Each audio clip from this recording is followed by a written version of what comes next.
Hey guys, I'm Sammyboy, and this is the middle lane role course, and these are the top 5 mid laners in 7.07 in my personal opinion. In the new patch, mid laners have to have a couple different things to be pretty strong.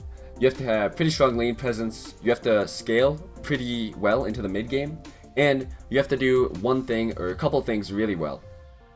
These can be anything from maybe pushing towers really fast, to lane dominating, to even maybe just ganking really well, or being a really strong mid-game to late-game hero.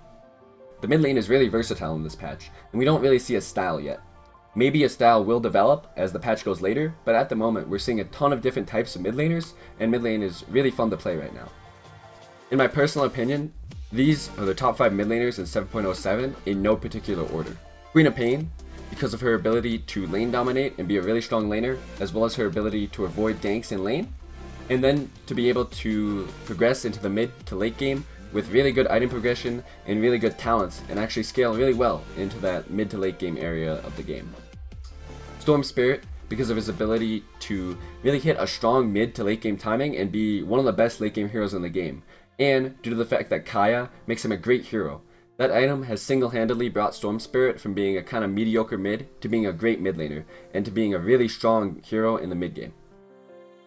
Death Prophet, due to her great talents and her great ability to actually maybe even lane dominate the lane, as well as to push towers really easily. She's one of the best tower pushes in the game, and she scales really well into the late game, with the Refresher Shard being on that third Roshan, giving her a major power spike. Viper, being one of the best lane dominators still in the game.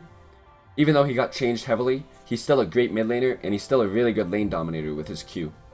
He's able to effectively dominate lanes and then rotate with his team and take towers easily. He doesn't push towers super fast, but due to the fact that he's generally going to be a level or two above the enemy mid laner, he's still a great mid laner in this patch. And then Mirana. Mirana got a ton of buffs with her 3 leaps. She's a really strong mid laner right now because she's almost ungankable with her leaps, and she has really good kill potential with her arrow and her nuke. And she can even gank other lanes with Moonlight Shadow, and if the team has any setup, she can also arrow on top of that. She's a great hero right now in the mid lane due to the fact that she can escape ganks, she can even dominate the mid lane if she gets ahead, and she can gank side lanes.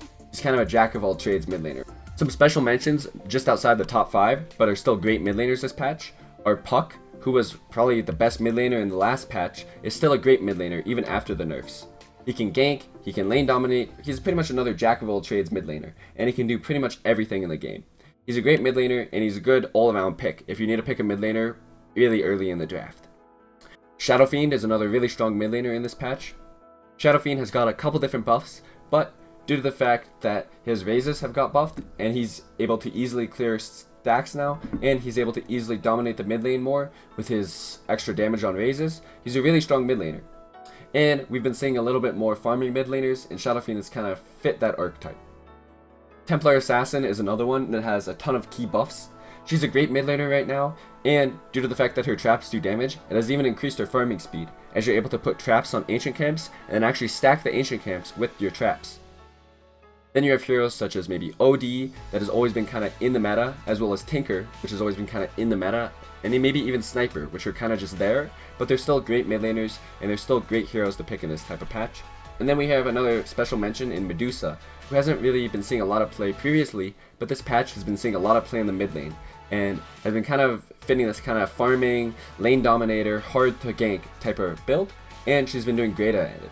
And she's a really strong mid laner in this patch, and really hard to play versus. Some of the mid laners that were really popular last patch, but have kind of fallen off, are heroes such as maybe Ember Spirit, or DK, or maybe even Necro and Venomancer.